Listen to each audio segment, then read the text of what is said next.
Lord ఆది కాండము 31వ అధ్యాయము 5వ వచనాన్ని చూసుకుందాం.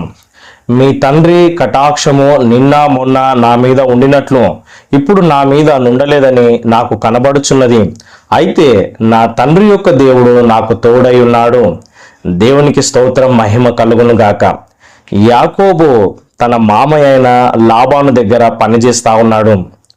మొదటి భార్య కోసం 7 సంవత్సరాలు, రెండవ భార్య కోసం 7 సంవత్సరాలు, తన కుటుంబాన్ని కొంచెము ఆర్థికంగా అభివృద్ధి పరచడానికి ఇంకొక 6 సంవత్సరాలు, మొత్తం 20 సంవత్సరాలు వెట్టి చాకిరి చేసినాడు.